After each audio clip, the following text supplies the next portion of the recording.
So, in order to understand the difference between spiritual warfare and spiritual attack, we need to first understand our enemy. We know that Ephesians 6 and 12 tell us that we wrestle not against flesh and blood, but against principalities, against powers, against the rulers of darkness, and spiritual wickedness in high places. So, are you following me so far? I hope so. Okay, so principalities are demonic forces that are responsible for a certain territory or geographical region.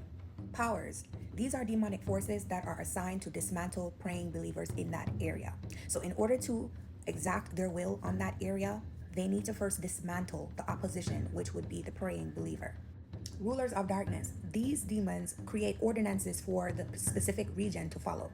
For instance, if you have a region that is saturated with teenage pregnancy or a region that's saturated with crime, these rulers of darkness implement those ordinances in that particular region. Spiritual wickedness. These are spirits that influence destructive behaviors in people.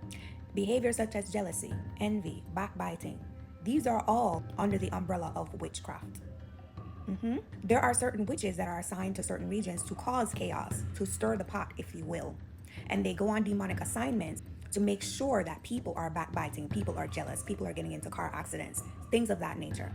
Now, spiritual attacks are caused by spiritual wickedness in high places. These are the demons that cause heaviness, spiritual heaviness. That means that you get depressed, you feel tired, you feel drained. Spiritual dryness. You no longer want to read your Bible. You no longer have a prayerful life. Your altar has grown cold.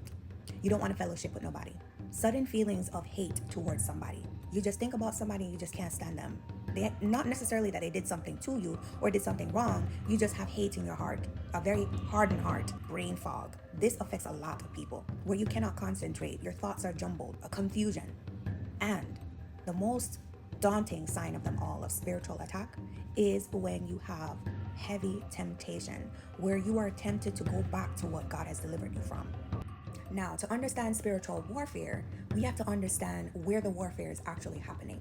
So there are 4 realms that we need to know about. The first realm is the realm of God, which is eternity. Then underneath that realm, you have the heavenly hosts, which are the angels, God's angels. This is the realm of everlasting. Then below that, you have the celestial realm. This is where the demonic entities reside. This is also where witches pull their power from. Then below that, you have the realm of man. In the book of Daniel, chapter 10, verse 13, I believe, Daniel's angel was being withstood by the prince of Persia. What is the prince of Persia? A demon, a principality. He was the demon over that region. So God heard Daniel's prayer from when he first thought about it. Not when he prayed, when he thought about it.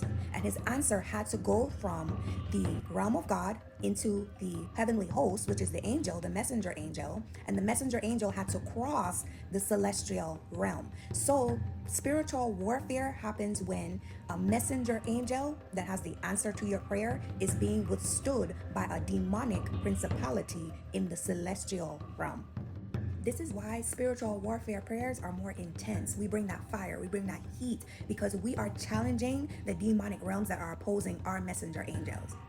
And if you add fasting to that bad boy, you are adding an atomic bomb, okay? Not only are you knocking out all teeth, you're kicking in doors, you are dropping bombs over Baghdad.